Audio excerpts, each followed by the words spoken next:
영국의 명문대 강의실. 중국 유학생 한 명이 한국은 역사적으로 항상 중국의 영향 아래 있었으며 문화든 정치든 모든 면에서 중국을 모방하고 있다고 주장하고 있습니다.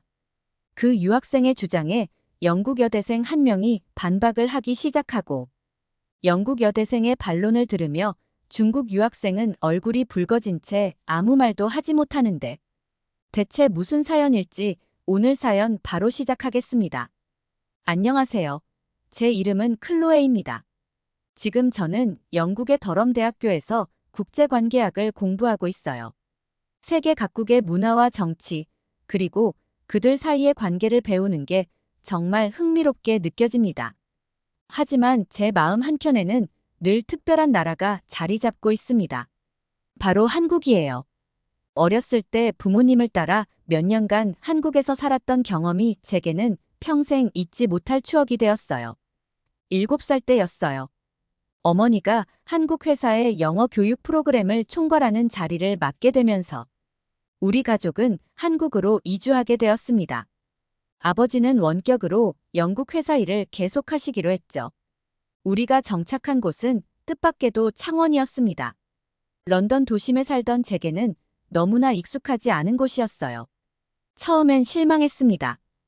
여긴 시골이잖아요. 라고 투정 부렸던 기억이 나요. 하지만 그 시골에서 저는 제 인생을 바꿀 만한 경험을 하게 됐습니다. 우리 집 옆집에는 할머니 한 분이 사셨습니다. 처음엔 무서워 보였지만 곧 제 인생의 스승이 되셨죠. 할머니는 과거에 궁중 음식 전문 요리사셨대요. 한국의 전통 음식을 만드는 기술을 가지고 계셨죠. 얘야, 이리 와봐.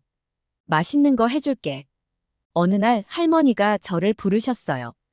호기심에 이끌려 따라갔습니다. 그리고 저는 믿을 수 없는 광경을 목격했어요. 할머니의 작은 부엌에서는 온갖 향신료와 재료들의 향기가 가득했고 식탁 위에는 색색의 반찬들이 놓여 있었어요. 할머니는 제게 한국 전통 음식의 세계를 보여주셨습니다. 오색나물, 불고기, 새콤달콤한 물김치, 매일매일이 새로운 맛의 향연이었죠. 이게 다 우리나라의 맛이야. 자연에서 나오는 우리나라만의 영양이지. 그 당시 무슨 말인지 잘 몰랐지만 너무 행복했어요. 할머니의 음식들은 영국에서는 한 번도 먹어보지 못했던 놀라운 맛이었고 너무 맛있었거든요. 시골 마을이라 따로 갈 곳이 없어서 저는 할머니 집을 자주 찾아갔어요. 저는 할머니와 함께 요리를 배웠어요. 처음엔 서툴러서 주방을 엉망으로 만들곤 했죠. 아이고, 우리 클로에가 이제 한국 며느리감이 다 됐구나. 할머니는 그렇게 웃으시며 저를 다독여 주셨어요. 학교에서는 제가 한국어가 서툴러 친구들과 친해지기 힘들었는데 할머니의 요리를 배우면서 친구들과 친해지게 되었습니다. 제가 할머니와 같이 만든 김밥을 가져가자. 야, 진짜 내가 이거 만든 거야? 라고 말하며 신기해했죠. 그때부터 저는 외국인이 아니라 요리 소녀로 불리기 시작했어요. 특히 기억에 남는 건 추석 때 일이에요. 할머니와 제가 함께 송편을 빚었죠. 서툰 솜씨로 만든 송편이었지만 할머니는 우리 클로에가 만든 게 제일 예쁘다고 하셨어요. 그때 느낀 뿌듯함이란 제 가슴 한편에 자부심이란 게 생겨났어요. 이런 경험들이 쌓이면서 저는 점점 한국 문화에 푹 빠지게 되었습니다. 오랜 세월 이어져 온 전통 속에서 한국의 진정한 모습을 발견했거든요. 5년 후 우리는 다시 영국으로 돌아가야 했어요. 어머니의 프로젝트가 성공적으로 끝났고 아버지도 영국에서의 일이 바빠지셨거든요. 떠나기 전날 저는 할머니를 끌어안고 펑펑 울었어요. 살면서 누군가와 헤어져야 한다는 게 굉장히 슬픈 일이라는 것을 12살 때 처음 배우게 되었습니다. 영국으로 돌아온 후에도 저는 한국 요리를 계속했어요. 학교 문화의 날 행사에서 제가 배운 요리를 선보이기도 했죠. 이건 한국의 전통 음식이에요. 자연과 함께 숨쉬는 맛이죠. 선생님들도 친구들도 모두 감탄했습니다. 지금 대학에서 국제관계학을 공부하는 것도 그때의 경험 때문이에요. 전통 음식 문화가 국가 간 관계에 미치는 영향, 특히 소프트 파워로서의 역할에 대해 연구하고 싶어요. 한국은 제게 그런 꿈을 꾸게 해준 특별한 나라입니다. 영국 북동부에 위치한 더럼 대학교. 제가 선택한 새로운 도전의 장소였어요. 오랜 역사와 전통을 자랑하는 이 대학은 영국에서도 손꼽히는 명문 대학 중 하나입니다. 중세의 성과 대성당이 있는 아름다운 도시 더럼에 위치해 있어 마치 동화 속 풍경을 걷는 것 같은 느낌이 들어요. 대학에 입학하고 처음 느낀 건 이곳이 제가 살았던 한국이나 런던과는 매우 다르다는 거였어요. 더럼은 비교적 작은 도시라 국제 학생의 비율이 낮은 편이었죠.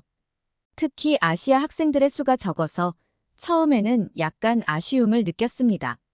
오리엔테이션 날, 저는 기대와 긴장을 안고 강당에 들어섰어요. 주변을 둘러보니 대부분 영국 학생들이었고 국제 학생들은 소수였어요.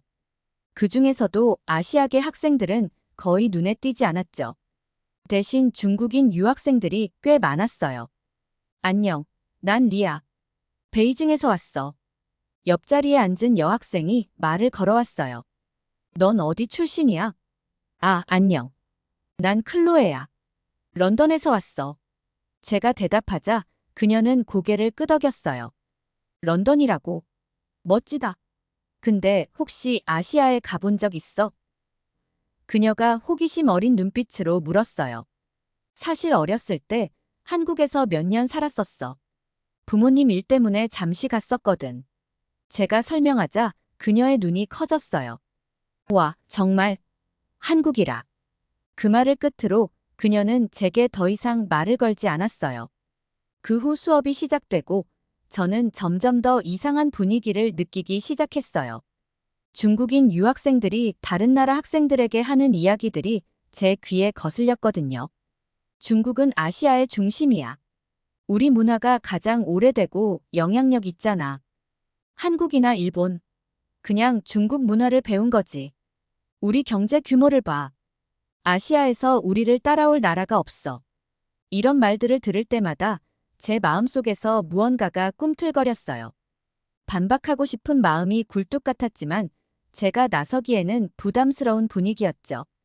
어릴 적 한국에서의 경험이 머릿속을 스쳐 지나갔습니다. 한 달쯤 지났을 때 아시아 문화를 주제로 한 세미나가 있었어요. 거기서 한 중국인 학생이 발표를 했는데 그 내용이 정말 충격적이었어요. 한국의 문화는 대부분 중국 문화의 아류라고 볼 수 있죠. 순간 제 얼굴이 확 달아올랐어요. 손을 들어 반박하고 싶었지만 떨리는 목소리로 겨우 질문 하나를 던지는 게 전부였죠. 그렇게 단정짓기에는 각 나라의 문화적 특수성을 너무 간과하는 것 아닐까요? 발표자는 제 질문을 가볍게 무시하고 넘어갔어요. 그 순간 저는 한국에 대해 더 배워야겠다고 결심했어요. 내가 아는 것이 많이 없어서 반박할 수 없다는 것을 깨닫게 되었거든요. 그날 이후로 저는 한국 문화와 역사에 대해 더 깊이 공부하기 시작했어요. 도서관에서 관련 책들을 찾아 읽고 온라인으로 최신 연구 자료들을 찾아봤죠. 어릴 적 한국에서의 기억들을 되새기며 그때 경험했던 문화의 깊이와 아름다움을 다시 한번 느꼈어요. 대학교 2학년, 저는 국제문화교류 동아리에 가입했어요. 다양한 나라의 문화를 이해하고 토론하는 모임이었죠. 그곳에서 저는 시 웨이를 만났습니다. 중국에서 온 교환학생이었어요. 첫 모임의 주제는 동아시아의 음식 문화였습니다. 제가 기다려온 순간이었죠. 한국 음식에 대해 이야기할 생각에 가슴이 설레었어요. 하지만 그날의 토론은 제 예상과는 전혀 다른 방향으로 흘러갔습니다. 시 웨이가 입을 열었어요. 동아시아 음식 문화의 근간은 모두 중국에서 시작되었다고 봐요. 한국이나 일본 음식도 결국 중국 음식에서 파생된 거죠. 순간 제 귀를 의심했어요. 그의 말이 계속됐습니다. 김치. 그것도 사실 중국의 파오차이에서 온 거예요. 한국 음식은 중국 음식의 지방 변형 정도로 봐야 해요. 제 안에서 무언가가 끓어오르는 걸 느꼈어요. 할머니와 함께 담갔던 김치, 정성스레 빚었던 송편, 그 모든 추억이 스쳐 지나갔죠. 한국 음식에 담긴 고유의 역사와 문화를 어떻게 이렇게 쉽게 무시할 수 있을까요? 잠깐만요. 제가 말했어요. 목소리가 조금 떨렸지만 최대한 침착하게 말하려 노력했습니다. 한국 음식은 고유의 역사와 문화를 가지고 있어요. 단순히 다른 나라 음식의 변형이 아니라 한국만의 독특한 철학과 지혜가 담겨 있죠. 쉬 웨이가 비웃듯이 말했어요. 그래요? 어떤 점에서요? 구체적인 예를 들어볼 수 있나요? 저는 깊게 숨을 들이쉬고 제가 아는 사실들을 천천히 말하기 시작했습니다. 김치를 예로 들어볼게요. 김치는 단순한 발효 음식이 아니에요. 한국의 기후와 지리적 특성, 그리고 문화가 깃든 음식이죠. 긴 겨울을 대비해 채소를 저장하는 지혜, 발효 과정에서 생기는 유산균의 건강학적 가치, 그리고 각 가정마다 대대로 내려오는 고유의 레시피, 이 모든 것이 김치 하나에 담겨 있어요. 쉬 웨이의 표정이 조금 흔들렸지만 그는 여전히 물러서지 않았어요. 하지만 그런 발효 음식은 중국에도 많이 있어요. 한국만의 특별한 점이라고 할 수 없죠. 저는 계속해서 설명했어요. 한식의 특별한 점은 음양오행의 철학이 깃들어 있다는 거예요. 색과 맛의 조화를 중요시하죠. 예를 들어 비빔밥을 보세요. 오방색을 이용해 영양의 균형을 맞추고 모든 재료를 함께 비벼 먹음으로써 조화를 이루는 음식이에요. 이는 한국의 고유한 철학이 음식에 반영된 거죠. 토론은 계속되었고 쉬 웨이는 여전히 자신의 입장을 고수했어요. 하지만 다른 학생들의 반응이 조금씩 달라지는 걸 느낄 수 있었죠.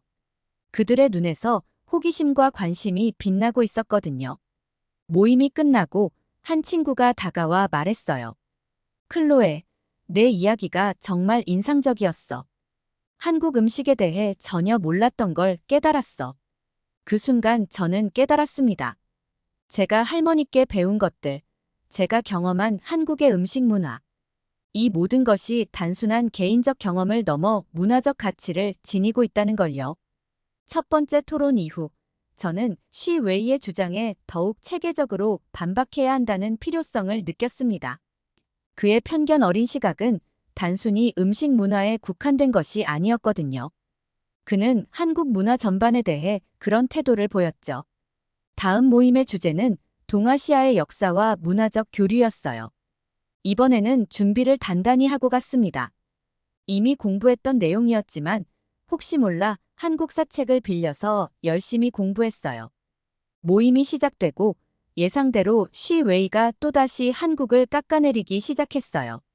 한국은 역사적으로 항상 중국의 영향 아래 있었어요.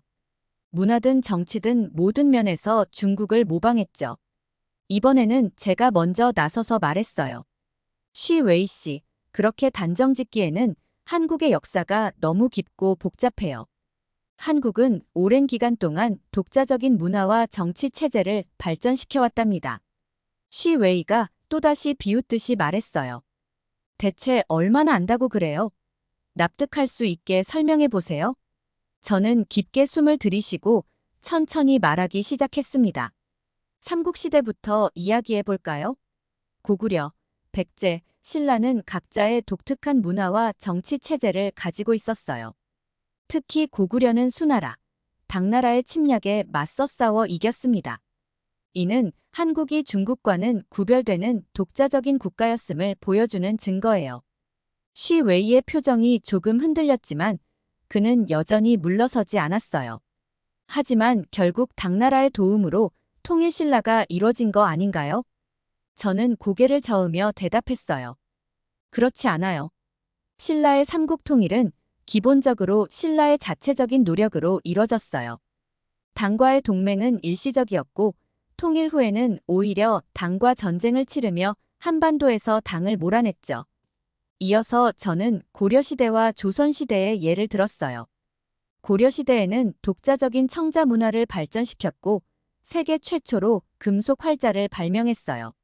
조선시대에는 한글을 창제했죠. 이 모두가 한국의 독창성을 보여주는 예시들이에요. 특히 한글 창제에 대해 이야기할 때 저는 어릴 적 한국에서의 기억을 떠올렸어요. 한글날 행사에 참여했던 일, 한글의 과학성과 독창성에 대해 배웠던 순간들, 그때는 미처 깨닫지 못했지만 그런 경험들이 지금의 제가 한국 문화를 이해하고 설명하는데 큰 도움이 되고 있었죠. 한글은 세종대왕이 백성들을 위해 만든 문자예요. 한자를 단순히 차용한 게 아니라 완전히 새로운 체계의 문자를 만들어낸 거죠. 이는 한국의 자주성과 창의성을 잘 보여주는 예시라고 생각해요.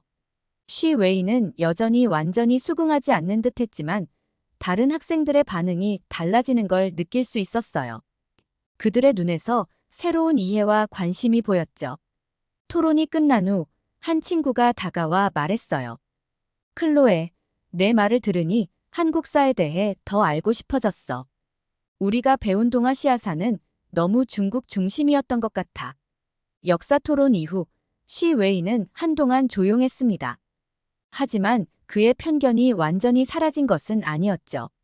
어느 날 경제 수업 후 그가 다시 도발적인 발언을 했어요. 한국의 경제 성장은 결국 미국과 일본의 도움 덕분 아닌가요? 스스로의 힘으로 이룬 게 아니라 외부의 지원으로 성장한 거죠. 그 말을 듣는 순간 제 마음속에서 뭔가가 끌어올랐어요. 어릴 적 한국에서 보았던 바쁘게 움직이는 사람들, 도심에 놀러 갔을 때 늦은 밤까지 불 켜진 사무실들, 그리고 할머니가 들려주셨던 이야기들이 떠올랐거든요. 쉬 웨이, 그건 한국의 경제 발전을 너무 단순화한 시각이에요. 제가 말했어요.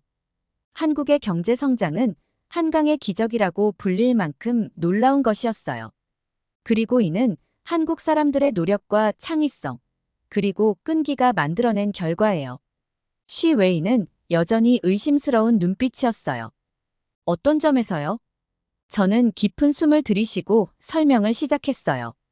1950년대 한국 전쟁 이후 한국은 세계에서 가장 가난한 나라 중 하나였어요. 하지만 불과 50년 만에 세계 10위권의 경제 대국으로 성장했죠. 이런 빠른 성장은 역사상 유례가 없을 정도예요. 물론 초기에는 미국의 원조가 있었어요. 하지만 그건 시작에 불과했죠. 한국은 그 기회를 활용해 자체적인 산업을 발전시켰어요. 1960년대부터 시작된 경제개발 5개년 계획, 수출 중심 정책, 중화학 공업 육성. 이 모든 것이 한국 정부와 기업, 그리고 국민들의 노력으로 이뤄진 거예요. 쉬 웨이가 반문했어요. 하지만 그 과정에서 일본의 기술과 자본이 크게 기여하지 않았나요? 일본의 영향이 있었던 것은 사실이에요. 하지만 한국은 단순히 그 기술을 모방하는 데 그치지 않았어요. 오히려 그것을 바탕으로 자체적인 기술을 개발하고 혁신을 이뤄냈죠. 저는 제가 한국에 살았을 때 직접 보고 경험했던 것들을 떠올렸어요. 첨단 기술의 스마트폰, 빠른 인터넷 속도, 세계 곳곳을 누비는 자동차들. 삼성, 현대, LG 같은 기업들을 보세요. 이들은 이제 세계적인 기업이 되었어요. 삼성은 애플과 어깨를 나란히 하는 스마트폰 제조사가 되었고, 현대 자동차는 세계 곳곳에서 볼 수 있죠. 조선 산업에서는 한국이 세계 1위예요. 그리고 저는 제가 가장 좋아하는 예시를 들었어요. 특히 반도체 산업을 보세요. 1983년 한국이 64K 디램을 개발했을 때 세계는 한국의 기술력을 의심했어요. 하지만 지금 한국은 세계 메모리 반도체 시장의 절반 이상을 차지하고 있어요. 이건 단순한 모방이 아니라 끊임없는 혁신과 투자의 결과예요. 교실의 분위기가 조금씩 바뀌는 걸 느낄 수 있었어요. 다른 학생들의 눈에서 호기심과 놀라움이 보였죠. 그리고 잊지 말아야 할 것은 이 모든 성과 뒤에는 한국 사람들의 교육에 대한 열정과 근면함이 있다는 거예요. 제가 한국에 살았을 때 보았던 학생들의 열정, 직장인들의 헌신, 그것이 한국 경제 성장의 진정한 원동력이었다고 생각해요.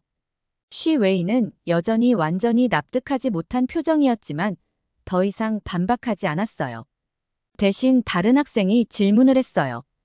그렇다면 한국의 경제 성장이 주는 교훈은 뭐라고 생각해? 저는 잠시 생각에 잠겼어요.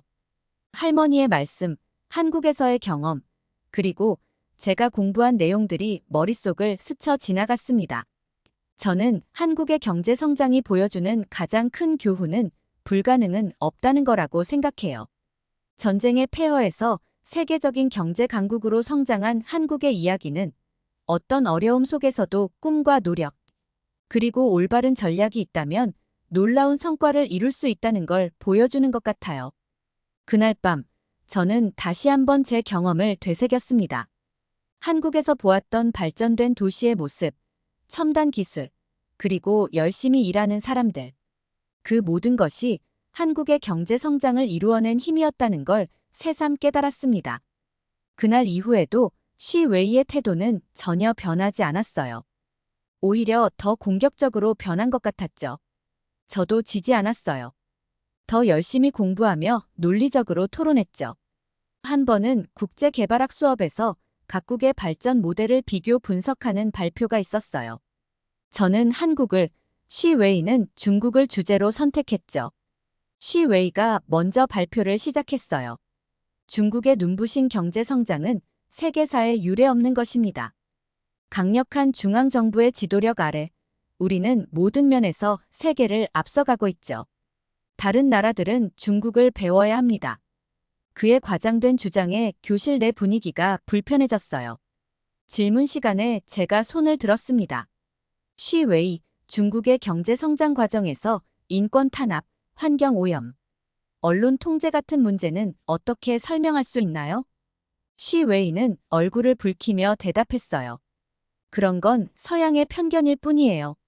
우리는 우리만의 방식으로 발전하고 있어요. 인권, 먹고 살만한 것이 최고의 인권 아닌가요? 이제 제 차례였어요. 깊은 숨을 들이쉬고 발표를 시작했습니다.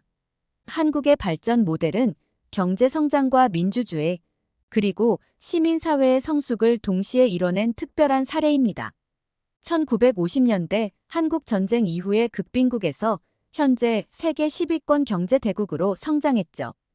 그러나 더 중요한 것은 이 과정에서 이룩한 민주화와 시민의식의 성장입니다. 구체적인 통계와 사례를 들며 설명을 이어갔어요.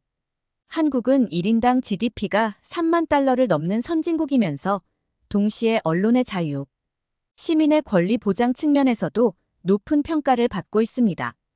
반면 중국은 경제 규모는 크지만 1인당 GDP는 한국의 3분의 1 수준에 불과하고 언론의 자유나 인권 상황은 국제사회의 지속적인 우려 대상이 되고 있죠. 시 웨이가 화를 내며 끼어들었어요. 그래서 뭐?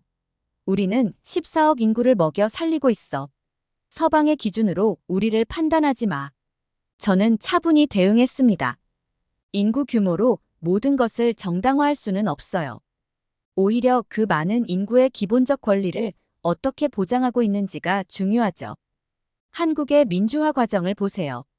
1980년대 군사독재 시절 시민들은 생명의 위협을 무릅쓰고 자유와 민주주의를 위해 싸웠어요. 그 결과 1987년 직선제 개헌을 이뤄냈고 이후 평화적인 정권 교체를 이어가고 있습니다.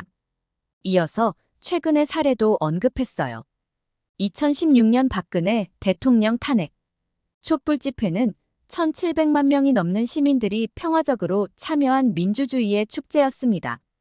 반면 중국에서는天安문 사태 이후 어떤 대규모 시위도 허용되지 않고 있죠. 홍콩의 민주화 시위는 어떻게 진압되었나요? 시 웨이의 얼굴이 홍당무처럼 변했어요. 그건 내부 문제야. 너희가 뭘 안다고 그래. 내부 문제라고 인권 탄압을 정당화할 수는 없어요. 한국의 코로나 대응을 보세요. 투명한 정보 공개, 시민들의 자발적 참여로 효과적으로 대응했죠. 반면 중국은 초기에 정보를 은폐하고 내부 고발자를 탄압했어요. 결과적으로 전 세계적 대유행의 시발점이 되었죠. 마지막으로 강조했습니다. 진정한 발전은 단순한 경제 성장이 아니라 시민의 자유와 권리가 보장되는 사회를 만드는 것입니다. 한국의 사례는 경제 발전과 민주주의가 양립할 수 있음을 보여줍니다. 반면 중국의 모델은 단기적인 성과에도 불구하고 장기적으로 지속 가능한 발전 모델이 될 수 있을지 의문입니다. 발표가 끝나고 교실은 숙연한 분위기에 휩싸였어요. 많은 학생들이 고개를 끄덕이며 깊은 생각에 잠긴 것 같았죠. 발표 이후 캠퍼스 전체에 우리의 토론에 대한 이야기가 퍼졌어요.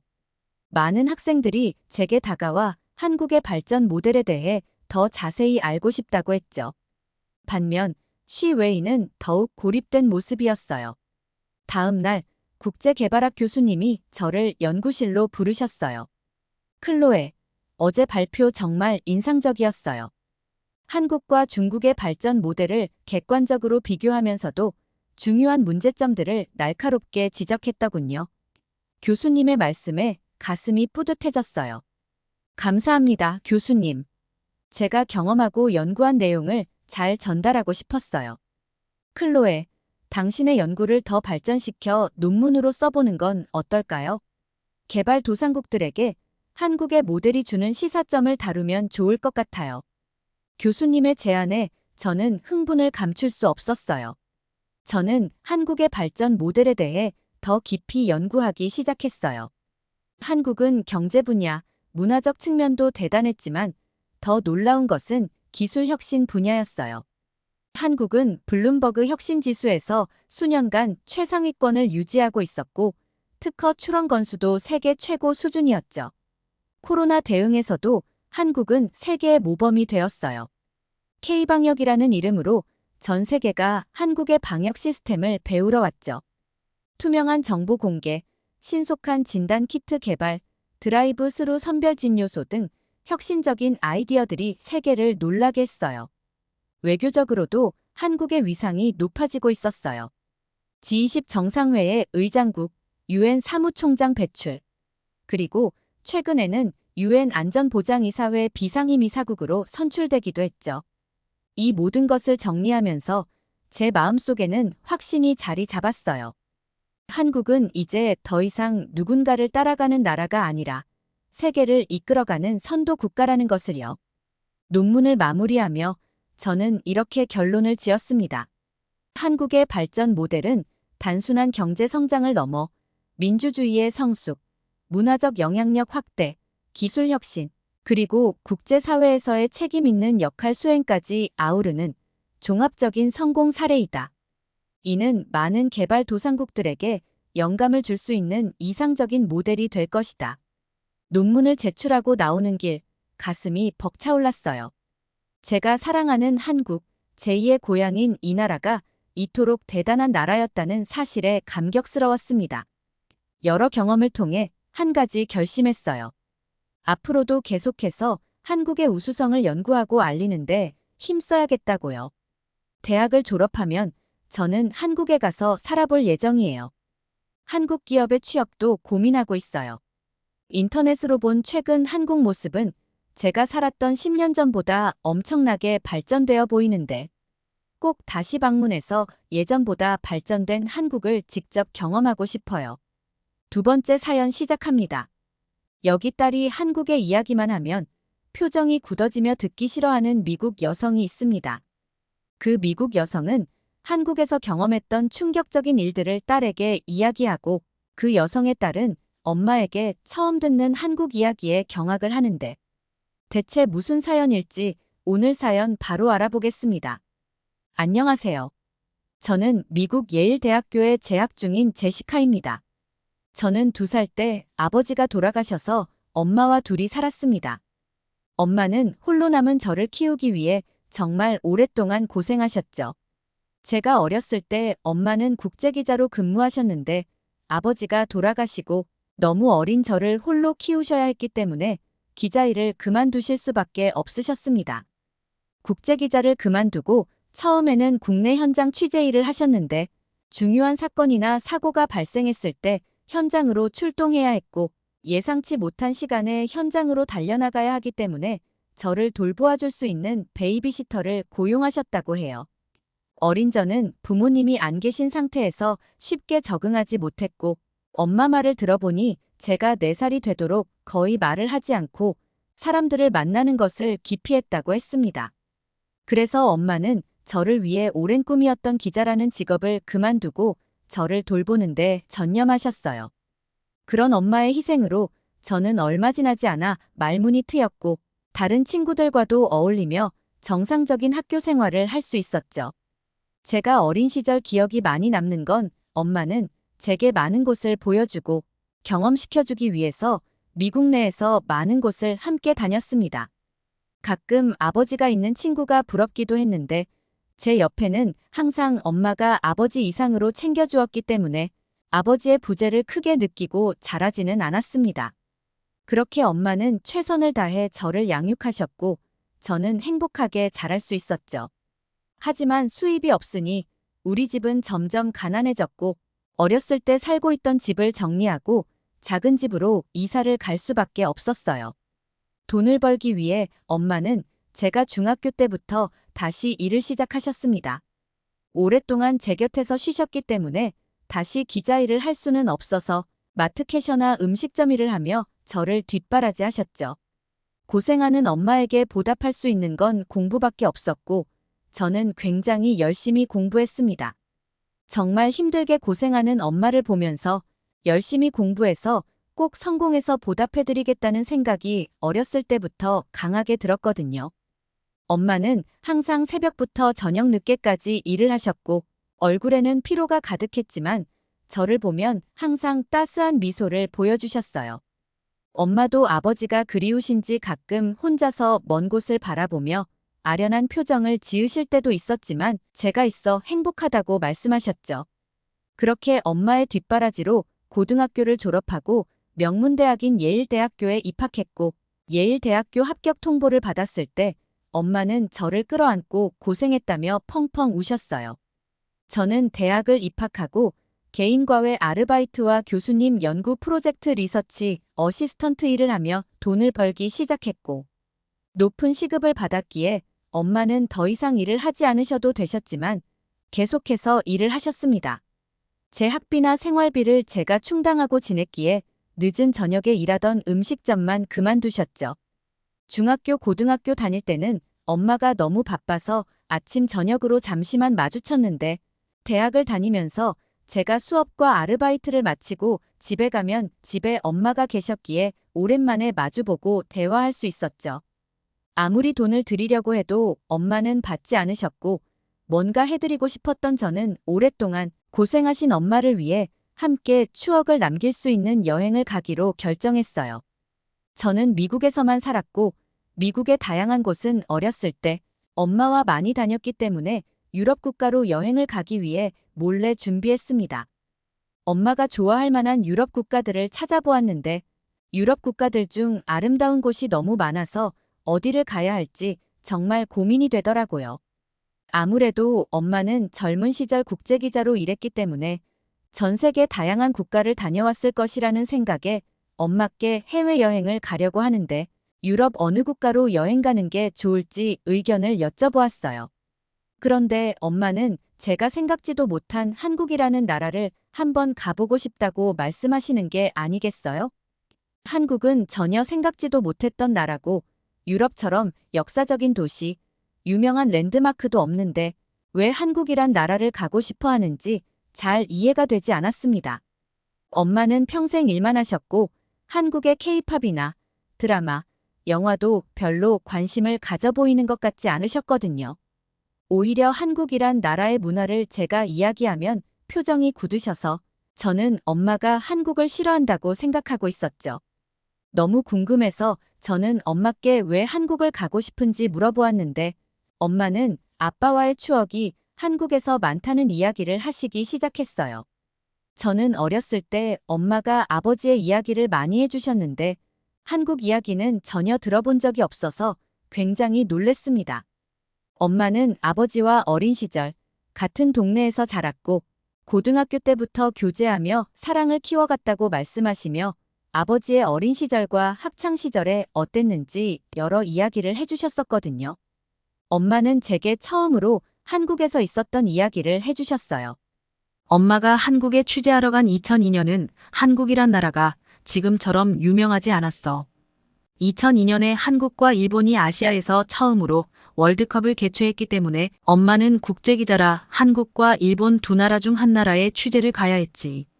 처음에는 일본을 가고 싶다고 지원했지만 그 당시 일본은 아시아 중의 선진국이라는 인식이 강하게 있었고 많은 기자들이 일본을 방문하고 싶어 했어.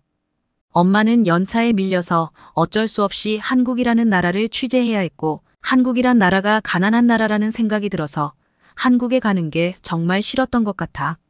내 아빠 앞에서 한국으로 취재 가기 싫다고 투정을 부리며 울었을 정도니까. 하지만 나는 한국에서 정말 굉장한 경험을 했어. 지금도 그때의 그 열정과 환희의 순간들이 잊혀지지 않을 정도야. 한국의 첫 월드컵 개최는 단순한 축구 경기를 넘어 전 국민이 하나 된 축제의 장이었어. 여름의 서늘한 공기를 가르며 시작된 월드컵은 한국 전역을 축구 열기로 가득 채웠고 경기가 열린 도시 곳곳은 축구 팬들로 넘쳐났어. 거리마다 걸린 태극기와 함께 대한민국을 외치는 함성이 울려 퍼졌어. 특히 인상 깊었던 것은 한국 사람들의 뜨거운 환대와 친절이었어.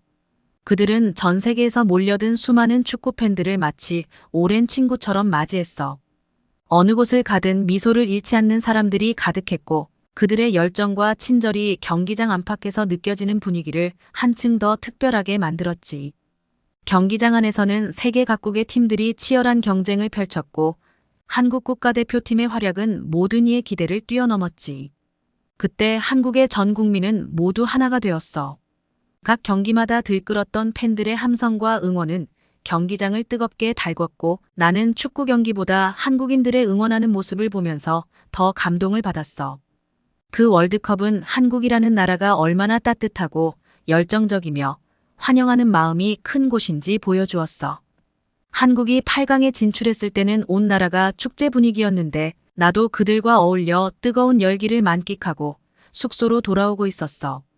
그렇게 돌아온 숙소에는 내 아빠가 기다리고 있었단다. 엄마가 울면서 한국으로 떠난 게 걱정이 되었는지 내 아빠는 휴가를 내고 엄마를 보기 위해 먼 한국까지 달려왔지. 아빠는 엄마의 취재 현장을 따라다니며 함께 한국의 월드컵을 즐겼고 한국이 월드컵 4강에 진출했을 때는 정말 굉장했지. 엄마와 아빠도 한국인들의 굉장한 축제 분위기에 빠져들었을 정도니까. 아마 제시카도 한국에서 가졌던 것 같아. 취재를 다녀온 후 임신 사실을 알게 되었고 우리는 빠르게 결혼식을 하고 너를 낳았거든. 내 아빠는 제시카 너가 조금 자라면 너를 데리고 셋이서 한국을 꼭 가자고 여러 번 얘기했었어. 내 아빠도 내게 한국이란 나라를 보여주고 싶어 했었지. 엄마가 한국을 싫어하는 게 아니야. 한국이란 나라를 얘기하면 그때 아빠와 함께했던 추억이 떠올라서 눈물이 나려는 것을 참았어. 아직도 나는 내 아빠가 많이 그립거든. 저는 엄마의 말에 펑펑 울었고 엄마와 한국을 여행하기로 결정했습니다. 엄마는 한국에 도착하자마자 많은 생각에 잠기셨는지 잠시 눈시울이 붉어졌지만 이내 환하게 웃으며 입국 수속을 하기 위해 걸어갔어요. 빠른 입국 수속 절차에 깜짝 놀란 저는 엄마에게 한국은 예전에도 이렇게 입국 수속이 빨랐는지 물어봤는데 엄마는 전혀 아니었다고 하셨어요. 그때는 특히 전 세계에서 많은 사람들이 한국을 방문했고 인천공항이 개정된 지 얼마 되지 않아 굉장히 오래 화장실을 참으며 줄을 서야 했다고 말했었죠. 택시를 타고 서울역 앞에 있는 숙소로 이동하는데 엄마는 창밖의 풍경을 한참을 말없이 보고 계셨어요. 엄마와 저는 서울역에 1박을 하고 바로 KTX를 타고 광주로 내려갔어요. 아버지가 한국에 오셨을 때 처음 만났던 장소는 대전이었는데 광주에서의 추억이 가장 많았다고 말씀하시며 광주를 제일 가고 싶어 하셨어요. 엄마는 광주로 내려가는 열차 안에서 한국의 8강전이 광주 월드컵 경기장에서 열렸고 한국과 스페인이 맞붙었는데 이 경기는 무승부로 끝나 페널티 슈트아웃까지 진행되었고 한국이 승리하며 사상 처음으로 한국이 월드컵 4강에 진출했다고 제게 설명해 주셨죠. 한국의 8강전을 이야기하는 엄마의 모습은 마치 20년 전 국제기자 시절로 돌아간 것만 같았습니다. 엄마와 저는 숙소에서 짐을 풀고 광주 월드컵 경기장을 방문하고 광주의 다양한 관광지를 방문했어요. 엄마가 광주의 충장로라는 곳을 방문했을 때는 아버지와 처음으로 한국에서 데이트했던 곳이라며 아련해 하셨어요. 충장로란 곳은 2002년보다 굉장히 발전되었는데 예전의 모습이 어렴풋이 남아있다며 소녀처럼 행복해 하셨죠. 광주의 충장로는 대한민국 8강전이 끝났을 때 환호성과 붉은 물결이 가득했다며 그때의 기억이 정말 생생하다고 말씀하셨어요. 그 당시 충장로는 대한민국을 외치는 응원 소리와 태극기를 흔드는 사람들로 거리가 가득하고 사람들은 기쁨의 눈물을 흘리며 승리를 축하하고 있었다고 하셨죠. 자동차들은 경적을 울리며 충장로를 행진하고 자동차 창문 밖으로 태극기를 내걸고 승리를 축하하는 사람들을 구경하며 아빠와 손잡은 채 많은 사람들을 구경하며 이곳을 걸었다며 제가 자라면 이곳을 꼭 함께 오고 싶었다고 하셨어요. 엄마는 20년 전으로 돌아간 것처럼 바쁘게 여기저기를 둘러보며 아빠와의 추억을 회상하셨습니다.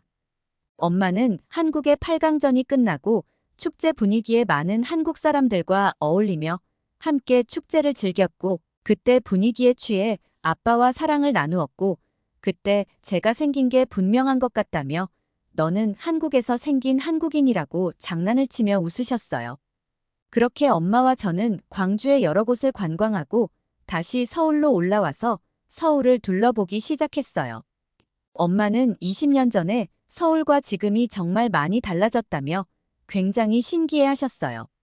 서울에 오래 머물지는 않았었지만 그 당시에 엄청난 열기로 인해 20년 전 엄마가 경험한 서울이 눈앞에 생생하게 그려지는데 너무 많은 것들이 달라져서 놀라울 정도라고 말씀하셨죠. 특히 예전에 한국에 왔을 때는 길거리에 쓰레기가 많았는데 지금은 굉장히 깨끗해졌다고 하셨어요. 그리고 예전에 서울은 고층 건물들이 많이 없었는데 높은 빌딩이 많아져서 뉴욕의 맨해튼을 보는 것 같다고 말씀하셨죠.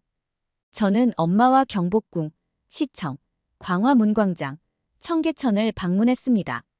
그런데 엄마는 한국을 관광하며 굉장히 행복해 하셨지만 뭔가 이상했어요. 한국을 오는 비행기 안에서도 광주에서도 서울에서도 통식사를 드시지 못하더라고요. 처음에는 엄마가 아빠 생각이 많이 나서 잘 드시지 못하는 건가 보다 싶어서 구글로 맛집들을 검색해서 평점이 좋은 식당을 찾아다녔어요. 저는 한국 음식이 정말 맛있고 엄마도 굉장히 맛있다고 말씀하시는데 많이 드시지를 않으셨죠. 한국 음식이 입맛에 안 맞는 건지 엄마한테 물어보았는데 엄마는 한식은 맛있는데 속이 별로 안 좋아서 그런다며 금방 괜찮아진다고 걱정하지 말라고 말씀하셨어요. 그런데 숙소에 들어간 엄마는 새벽까지 주무시지 못하고 화장실을 왔다 갔다 하셨고 얼마 드시지도 않은 음식을 개워내시는 것 같았죠. 너무 걱정된 나머지 한숨도 잠들지 못했고 아침 일찍 엄마께 가까운 병원을 가보자고 말씀드렸어요. 제 말에 엄마는 기겁을 하시며 여행으로도 돈을 많이 썼을 텐데 미국에서도 자주 체했고 조금 지나면 금방 괜찮아진다고 절대 병원을 가지 않겠다고 고집을 부리시더라고요. 약 먹으면 금방 좋아지는데 저보고 유난이라며 예정대로 상암 월드컵 경기장과 남산타워를 관광하자고 말씀하셨죠. 하지만 저는 아무래도 안 되겠다는 생각에 엄마를 모시고 가까운 병원으로 방문했습니다. 엄마의 말처럼 단순하게 체하거나 소화불량일 것이라고 생각했지만 한국 여행 내내 제대로 드시지 못하고 몇 번 구토를 하시는 것을 목격했거든요. 외국인이라 병원비가 너무 많이 나오지 않을까 조금 걱정은 되었지만 괜찮다는 의사 선생님의 말을 들으면 왠지 안심이 될 것 같았어요. 처음 방문한 한국의 병원은 시설이 쾌적하고 환자들이 기다릴 수 있는 공간도 잘 되어 있었어요. 작은 병원인데도 굉장히 깔끔한 시설과 전문적인 의료 장비가 있어서 놀랐습니다. 게다가 접수한 지 얼마 안 돼서 의사 선생님을 만났고 몇 가지 검사까지 전부 할 수 있었죠. 엄마는 별로 심각하지도 않은데 병원까지 온 게 유난이라며 저를 나무랐는데 결국 우리는 충격적인 이야기를 듣고 말았어요. 의사 선생님께서는 증상이 심각하고 암이 의심된다고 말씀하시면서 소견서를 써줄 테니 큰 병원을 가보라고 권유하시더라고요. 암이 의심된다는 말에 가슴이 철렁 가라앉았고 계속 웃고 계시던 엄마도 표정이 굳으시고 말았죠. 우리는 소견서를 들고 큰 병원으로 가서 정밀 검사를 했고 저는 초조하게 결과를 기다렸어요. 검사 결과는 위암이었습니다. 의사 선생님은 빨리 수술을 해야 한다고 말씀하시면서 이 정도 진행 상태면 오랫동안 불편함을 느끼고 통증도 있으셨을 텐데 미국에서 병원 진찰을 안 받아보았는지 물어보셨죠. 엄마는 오래전부터 조금씩 안 좋아졌는데 음식을 섭취하지 않으면 크게 불편한 게 없고 진통제나 소화제를 먹으면 금방 가라앉아서 암일 것이라고는 생각도 못했다고 말씀하셨어요. 저는 그동안 학교 생활이나 아르바이트를 한다고 엄마한테 전혀 신경을 쓰지 않았다는 생각에 하염없이 눈물만 흘렸습니다. 다행히 의사 선생님은 수술을 하면 괜찮을 거라고 말씀하셨고 엄마는 바로 한국에서 병원 생활을 시작하셨죠. 병원 생활을 하면서 정말 놀라웠던 것은 속도가 정말 빨랐어요.